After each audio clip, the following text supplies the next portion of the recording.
Jake, really good to see you. I've just complimented you on your nicely ironed shirt. Thank you very much. What a great start to the season. Really good to see you. 2 weeks away from the start of the season. We're here at Donington for the season launch. Sun's come out. Unpredictable weather pops for the test day tomorrow. But how are you feeling? How's pre-season testing gone? It's going all right, to be fair. Yeah, we've done 3 days now, which has been good. It's nice to get back out in the car for sure. Lots of things have changed with our 3 Series, so it's just getting our head around it and finding a solution, to try and make it go as fast as possible. Yeah, that is the key, isn't it? Absolutely. When you say lots of changes, are these major changes? Are they cosmetic changes? Are they obviously they're secret tweaks? But I mean, are we talking big change? Yeah, I think so. Okay. We, it was pretty obvious to everyone in the sport last year that, one team made a big step forward, and the others didn't really do much. We didn't do anything, which was, it's our own fault really, and therefore we were dropped behind. There's no other explanation for it. That's the truth. So it was time to catch up, and Team BMW and West Surrey have really dug deep this year and thrown the world at it, and here we are. We have a very different 3 Series for sure. There was a lot of expectation around you and your dad and everybody in the garage for last season, and it started so well. And it just felt like it slipped away at maybe a particular point. Is that fair? Yeah, I think so. Croft, I think I can pinpoint it. That's when it all just slipped away. And I think the truth of it is the car was particularly difficult to drive at times, and when you're watching other cars in front that are very stable and quick, but you're driving better than them, it draws you in. You then push really hard to try and make up for the car's losses, and get past, and gain more positions, and overdrove. Simple as that. I overdrove, and I had 2 big mistakes in 2 of the races there at Croft, and she slipped away, because I would have, I probably would have won the last race. It would have been my reverse grid pole, not my teammate Collins. That he ended up being behind me after my mistake and inherited that pole position there for race 3 and won it. So yeah, that's the point. It slipped away for me. Just a case of pushing too hard and trying to drive my machine as hard as I could really. And yeah, it just it happens. But you live and learn. We're into a new year now, new start. Grown up even more as a person, so it's not in height, but just in every other aspect. So it's just a case of knuckling down really and having a good go for 24. Yeah, there's a lot of value in recognising and understanding where it didn't go right, and that's where you get better, isn't it? Of course it is. Yeah, we're all human. We all make mistakes, even our son. So it's just a case of just recognising what we need to do better, really. And from a team point of view, we recognise that the car just wasn't good enough anymore. Not to go and win a British Championship. So changes had to be made. I've put a lot more effort in this year myself. Training a lot harder, being a lot more focused. So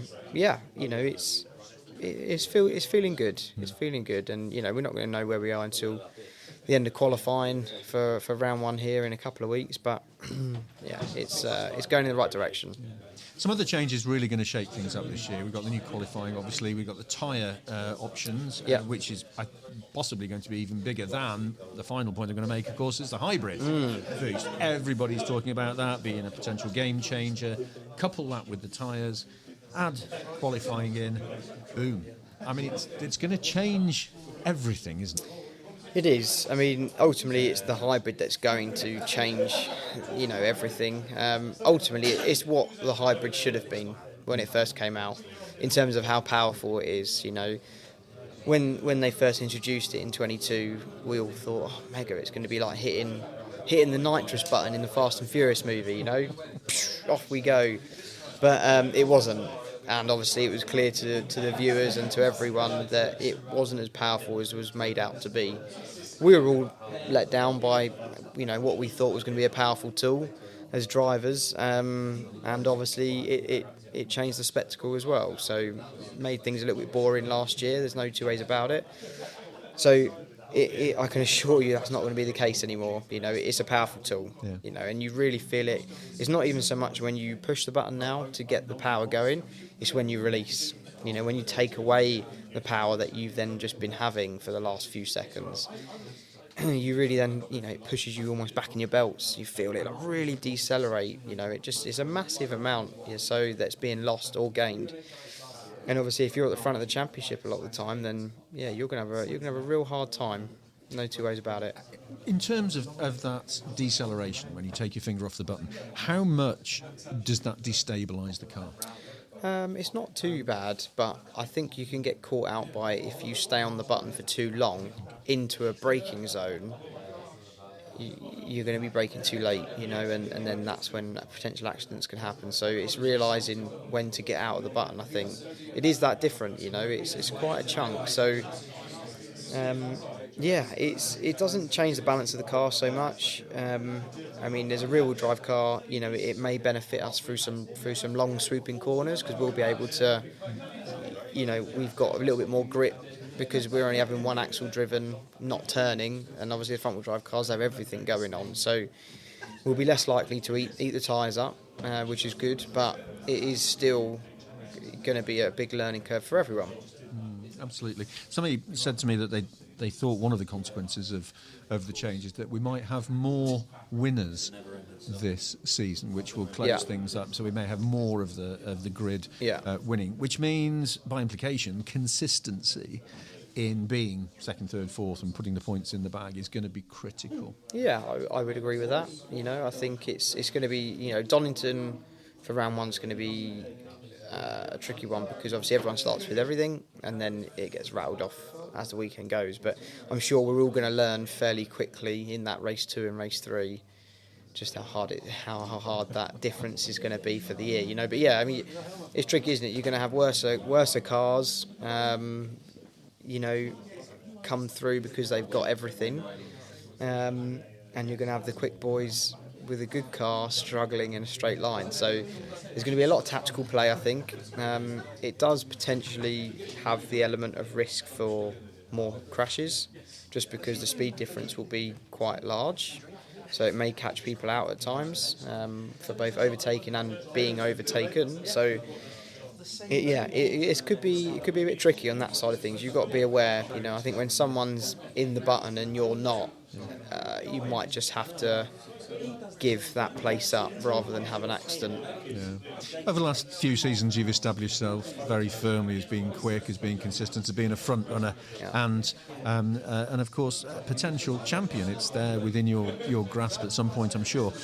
We've got Colin and Ash both chasing a 5th title. Tom Ingram wants his hands back on the trophy. Josh Cook, who's always had an eye on a trophy, has changed teams. It's going to be a tough one this year. I said this to you last year. It's going to be a tough season, isn't it, Jake? You said, yeah, it is. But this year is really going to test the metal, isn't it? It's no different. You just carry on. It's the same every year. You're always going to have tough people to beat, and that's the goal, right? You've got Ash who's on a bit of a roll. Colin, sure, he hasn't been as successful the last couple of years, but he's still there. I'm teammates with the guy. I know, but ultimately I've managed to beat Colin for the 2 years I've been in the team now, and there's no two ways about it. I'm going for my first championship as well, so it's fine. Just got to roll with it. Go with it. We've got a good car. We've got good people. Just focus on yourself. Don't worry about the rest. You've got that look in your eye, Jake Hill. I can see it. It's going to be a great season. Have a really good season, Jake. We're going to chat, no doubt, at pretty much every weekend, I suspect, because you're going to be in the mix there. As usual, start of the season, a bit of fun to finish off. 5 questions, numbered 1 to 5. If you don't know what they are, you have to choose 2 numbers between 1 and 5, and I'll ask you the questions. Okay. We'll go question number 2. First of all, question number 2. What other sports are you good at, or would you like to be good at? Oh, that's a nice one. What other sports am I good at? I don't know if it classes as a sport, but I'm very good at sort of a high-level RC car racing. So, yeah, I think that classes as another sort of sport. They go quick, those things. They're rapid, yeah. I really enjoy it. It's a good hobby more than anything, but, you know, people take it pretty seriously. I guess it is a sport. People get paid to do it, so... Must be. Must be, yeah. So that's pretty cool. What would I like to be doing? I'd like to do the Red Bull Air Race. That's pretty cool. I love all the planes, and I'd love to have a pilot's license one day. So. Mention it to your daddy. He'll find some money for you. Yeah, maybe. Yeah, but I mean, you know, they're just wicked. You know, I love the pilot race. You know, pylon racing is really cool. So yeah. Second number. 5. If you could have any road car, what would it be? No question. It would be a Nissan Skyline R34 GTR Z-Tune. What colour? They only come in silver. Oh, do they? Z-Tune, there you go, yeah. I've made a fool of myself by not knowing that. Anything I can't afford, I just put in a... Yeah, there you go. Wow, that's not bad. And the retail for those, roughly, what would you need to find? I think they're like 700 grand now or something, because they're so rare. A full Nismo built thing. It's a lovely bit of kit. But then, you know, I love my Japanese cars. I have an R32 myself, so... yeah, that would be the dream one for sure.